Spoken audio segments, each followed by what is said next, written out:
भगवद गीता का महत्व। एक समय पार्वती जी ने पूछा है, महादेव जी, किस ज्ञान के बल पर संसार के सब लोग आपको शिव कहकर पूजते हैं? मृगछाला ओढ़े और अपने सभी अंगों में शमशान की विभूति लगाएं, गले में सर्प और नर मुंडों की माला पहने हुए हो, इनमें तो कोई भी पवित्र नहीं। फिर आप किस ज्ञान से पवित्र माने जाते हैं? तब महादेव ने उत्तर दिया कि हे प्रिय, सुनो, मैं गीता ज्ञान को अपने हृदय में धारण करने से पवित्र माना जाता हूँ। इस ज्ञान से मुझे बाहर के कर्म नहीं व्यापते।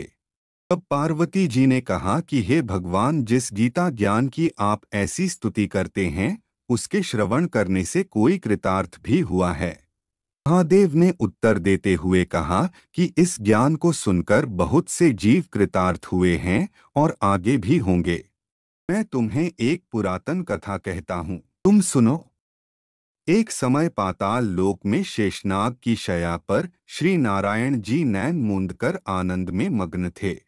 उस वक्त भगवान के चरण दबाते हुए लक्ष्मी जी ने पूछा, हे प्रभु, निद्रा और आलस्य तो उन पुरुषों को व्यापता है जो जीव तामसी होते हैं, फिर आप तो तीनों गुणों से अतीत हो, आप तो वासुदेव हो, आप जो नेत्र मूंद रहे हो, इससे मुझके बड़ा आश्चर्य है।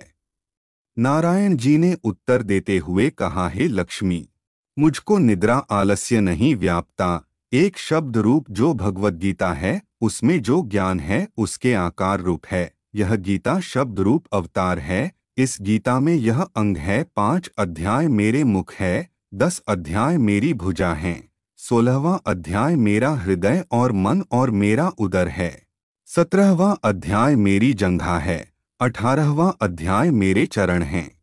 गीता श्लोक ही मेरी नाड़ियां हैं और जो गीता के अक्षर है वो मेरा रोम है।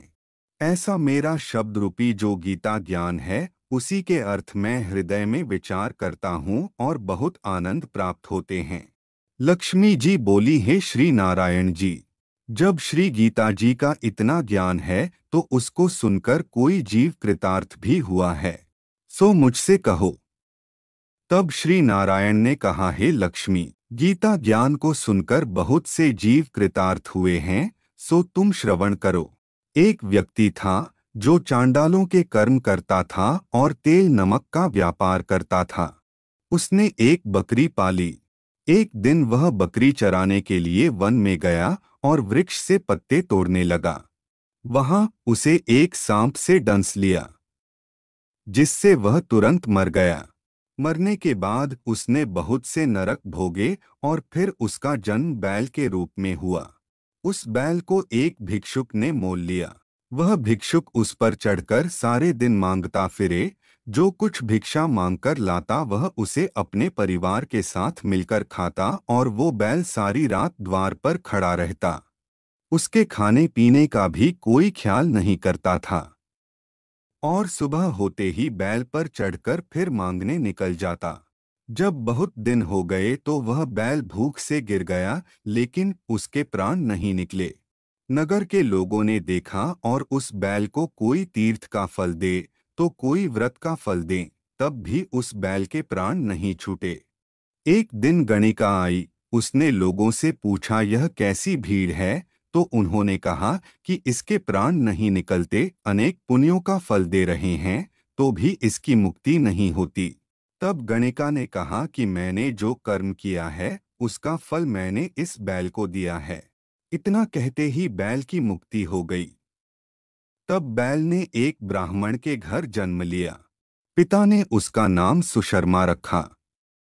उसके पिता ने उसे पढ़ाया लिखाया। उसको अपने पिछले जन्म की सुध थी। उसने एक दिन मन में विचार किया, जिस गणिका ने मुझे बैल की योनि से छुड़ाया था उसका दर्शन करूं। विप्र चलते चलते गणिका के घर गया और कहा, आप मुझे पहचानती हैं?